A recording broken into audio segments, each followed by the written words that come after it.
fighting with disabilities.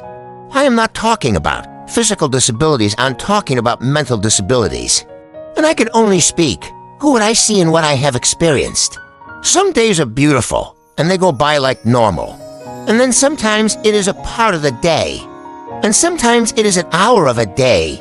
And it is frustrating because you can never know what type of day you are going to have, and what you are going to experience in that day.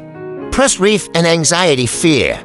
You can all come in waves, and it can be very frustrating, and can cause you to go into a world of despair. It's not easy. People judge you because we cannot see a physical disability. They tend to look at you. What is your problem? If you could only get people to see inside your head and experience what you experience in your feelings, thoughts, emotions, maybe they would understand, maybe not.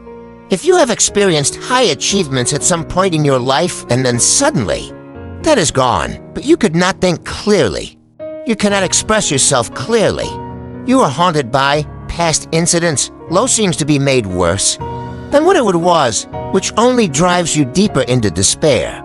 You become scared and paranoid. No, I am on disability. I cannot do this. I cannot do that. What if I do this? Does that mean I am not disabled anymore? Does that mean I have no more problems? What happens tomorrow if it is different from today?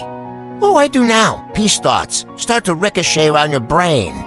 In a continuous loop, it makes you unable to function appropriately in society.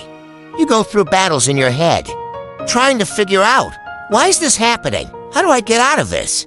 What is this funk?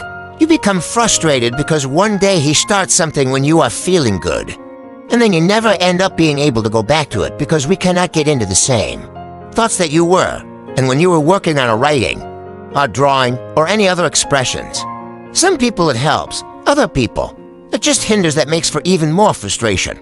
Finding a way to deal with what you are going through is difficult. You can get pumped up with some medications, but it can make it even more difficult to think, to feel, to react. And if you do not take the medications, suddenly you do not want to get better. Sometimes they do not understand. It does not make it better. It makes it even worse. Some of the things that have worked for me, sometimes only short term, sometimes longer, is meditation, frequency, marijuana. But again, not everything works the same on every day, which again creates frustration, makes you wonder, what are you doing here? What do you have to offer? Do you have anything to offer anybody anymore? Which leads to deep depression, which can lead to suicidal ideations and thoughts. We start to wonder, am I ever going to be the way I was? Am I ever going to be normal? Then you question what is normal. It makes it even more difficult when your belief structure is so set against any type of suicide. We know you must live. We must deal with it.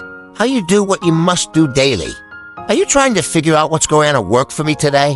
And you just keep hanging on. You keep going, try to not isolate yourself. But that tends not to work. So sometimes minimal contact with the outside world, with other people, can be a good thing. You must know your limits. You must know you are okay. This is not your fault. You keep going and find what's going to work for you. It may be frustrating thinking you have to do this daily, but sometimes that is what it takes. Keep fighting. Keep up the good work. You can get through this. You can form your own idea. Normalization. What works for others may not work for you. Do not let that hinder you or drop you into despair. Keep finding ways to make yourself happy.